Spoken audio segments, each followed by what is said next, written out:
Hello students, this is Himanshu Sharma over the channel Physics Lover. My dear student, in the first lecture over the electrostatics, we have finished about the quantization, where we have studied that the charge over a body is always the integral multiple of charge of electron.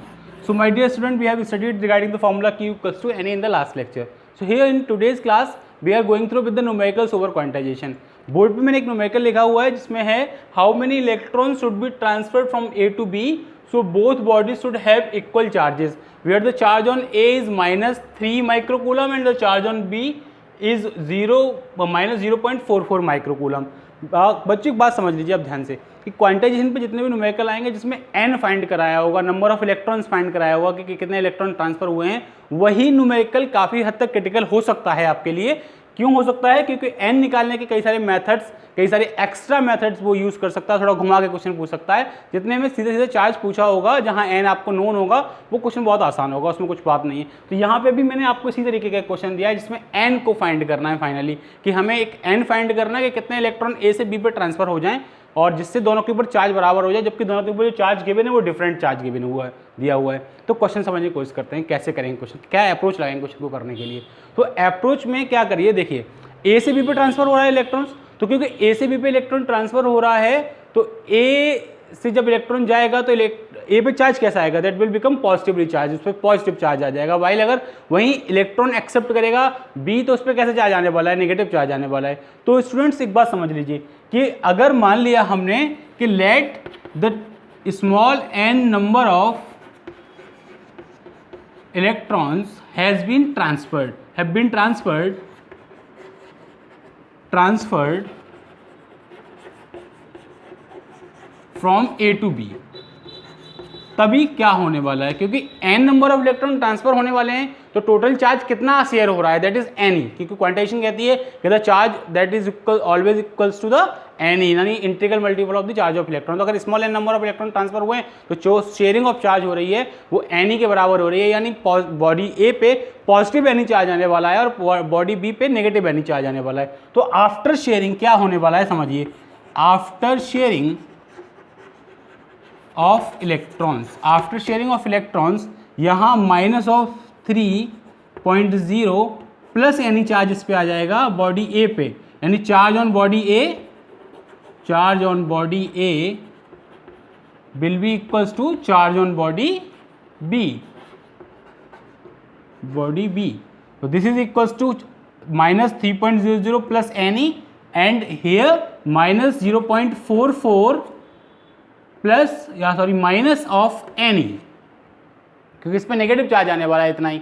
तो अगर हम दोनों को solve करते हैं यहाँ पे, तो दोनों को इक्वेशन को सॉल्व करिए तो क्या आएगा, इसको Ne को इधर लेके आएंगे तो ट्वाइस ऑफ Ne हो जाएगा इधर, और इसको इधर लेके जाएंगे तो 3 - 0.44 आ जाएगा. This is Ne equals to, यहाँ twice of Ne equals to 2.56. आगे सॉल्व करेंगे तो Ne इक्वल्स टू कितना हो जाएगा 1.28, और वाइल E इक्वल्स टू हमें नोन है, E equals two is what 1.6 × 10⁻19. So directly हम यहाँ प्लेस कराएं, n इक्वल्स टू आएगा 8 × 10⁻12. सॉल्व करेंगे आप इसको तो n आपको फाइनल रिसीव होगा 8 × 10⁻12. इसका मतलब क्या हुआ, अगर इतने नंबर ऑफ इलेक्ट्रॉन्स यानी 8 × 10 नंबर ऑफ इलेक्ट्रॉन्स ट्रांसफर होते हैं बॉडी ए से बॉडी बी पे, तो दोनों बॉडीज के ऊपर कैसा चार्ज आ जाएगा, इक्वल चार्ज आ जाएगा. क्वेश्चन के अंदर आपसे चार्ज भी पूछ सकता है कि now what is the final charge over body A and body B. तो क्या करेंगे आप, सिंपली n आपको फाइंड हो गया तो नंबर ऑफ चार्ज n ही निकाल लेंगे आप यहाँ से, और ये बॉडी ए पे चार्ज होगा. दिस इज -3 में से मैं ऐड कर देंगे n को, n कैलकुलेट करके यहाँ से, तो उतना ही चार्ज किस पे होगा, बॉडी बी पे होगा. आप इस तरीके से क्वेश्चन को एक एडवांटेज इस तरीके से देख सकते हैं, एक एक्स्ट्रा पॉइंट आपसे पूछा जा सकता है. तो आपको समझ में आ गया कैसे फाइंड करना है. इसके बाद हम करेंगे next numerical. Now the second numerical over quantization. So that is how much positive and negative charge is there in 1 cup of water of 250 cc. My dear student, ये NCERT का क्वेश्चन है, इसमें थोड़ा सा ड्रॉबैक ये है NCERT के अंदर कि उसने वॉल्यूम को डिफाइन नहीं किया है क्वेश्चन में. अब वॉल्यूम को डिफाइन न करने की वजह से ये हो सकता है कि कुछ लोग उसको 100 cc लेके करें, कुछ 250 cc लेके करें, कुछ 500 cc लेके करें, तो आंसर में वेरिएशन आएगा. मैंने यहाँ क्वेश्चन को जो डिफाइन किया है वो 250 cc पे किया है, क्योंकि मान लीजिए कि जो वॉल्यूम ऑफ कप है दैट इज 250 cc. अब उसके हिसाब से क्वेश्चन को सॉल्व करेंगे. एक क्वेश्चन थोड़ा सा क्रिटिकल इसलिए हो जाता है कि उसमें मूल कॉन्सेप्ट का एडिशनल कॉन्सेप्ट यहाँ लगने वाला है. मोल कॉन्सेप्ट हम यहाँ यूज़ करने वाले हैं क्वेश्चन को सॉल्व करने के लिए। फिर से यहाँ पे स्मॉल एन, क्योंकि देखो फाइनली यहाँ हमें चार्ज निकालना है Q इक्वल्स टू एन। लेकिन क्वेश्चन क्यों क्रिटिकल हो जाता है हमारे लिए, क्योंकि बेसिक हमको चार्ज निकालना है लेकिन हमको एन गिवन नहीं है क्वेश्चन में। क्योंकि एन गिवन नहीं है तो we have to apply some approaches so we can find small N. यहाँ एन हमको अल्टीमेटली फाइंड करना है। तो एन को फाइंड करने के लिए हम क्या करेंगे, देखिए क्वेश्चन को समझने की कोशिश करते हैं। क्वेश्चन में कहा गया है कि कितना पॉजिटिव और कितना नेगेटिव चार्ज होगा एक कप ऑफ वाटर में जिसका वॉल्यूम दे रखा है आपको 250 सीसी। कितना दे रखा है बच्चों, 250 सीसी दे रखा है, क्योंकि वाटर दे रखा है इसके अंदर field.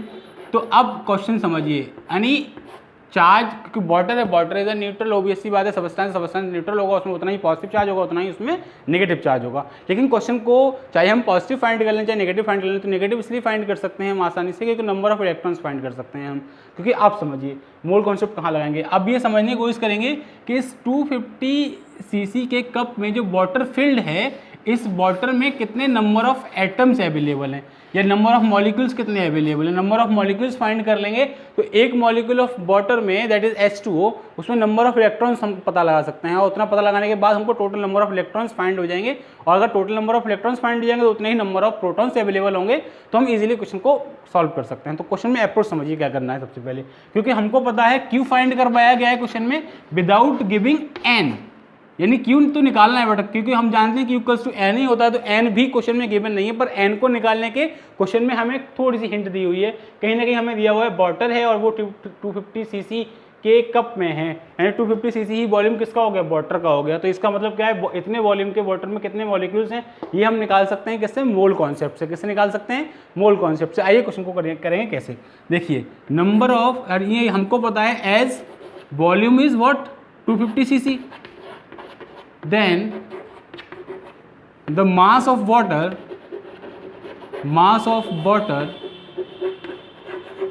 filled in the cup that is equals to 250 ग्राम। क्यों हो गया 250 ग्राम, क्योंकि उसका जो डेंसिटी होता है वो 1 ग्राम पर सीसी होता है। तो 250 सीसी वॉल्यूम दे रखा है तो 250 ग्राम इसमें मास हो जाएगा। अब समझने के बाद आप कॉन्सेप्ट समझिए आगे आप, क्योंकि हमको गिवन मास पता लग गया। क्या पता लग गया, गिवन मास पता लग गया, क्योंकि हम जानते हैं what is the molecular mass of the water, molecular mass of the water that is equals to, as the formula is H2O। Chemistry आपको बताती है कि H2O फॉर्मूला है, तो वहाँ से दिस इज 1 + 1 + 16 दैट इज 18। कितना आ गया मॉलिक्यूलर मास इसका, 18 आ गया। ये बात समझ में आ गई आपको। Now we can find easily the number of molecules available in 1 cup of water, then number of molecules available in 1 cup of water, that is what, that is equals to Avogadro number into the given mass upon molecular mass। तो solve करेंगे, values put करेंगे, Avogadro number is what 6.023 into 10 to the power 23, given mass is what 250 upon the 18।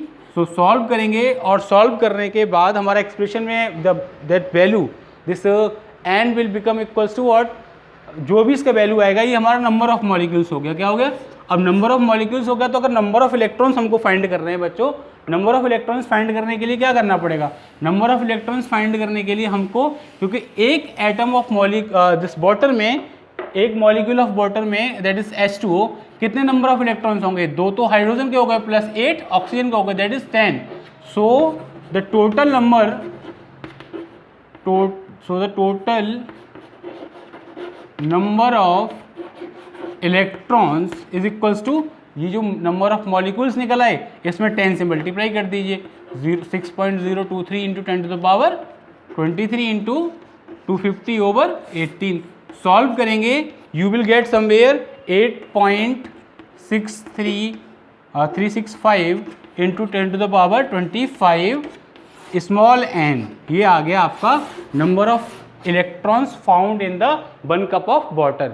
अब क्या करना है, अब तो simple question बचा, अभी क्या करना है, according to quantitation Q equals to n e, तो simply you just place n from here, E is 1.6 × 10⁻19, so on solving this Q you will obtain the answer 1.338 × 10⁻7 coulomb. this will be the final answer here. This is 1.338 into 10 to the power 7 coulomb. This is the positive charge and this much will be the negative charge over this particular water hold in the cup of 250 cc. So this type of problems you will face in over the quantization. इस तरह की problems आपको आती रहेंगी quantization पे. Do more and more problems to practice, or if you are facing any problem then you can ask. So this is sufficient for today's class. This is the class over the numericals of quantization. So my dear student, if you still not subscribe my channel, do subscribe my channel and like my video. Thank you. Have a nice day.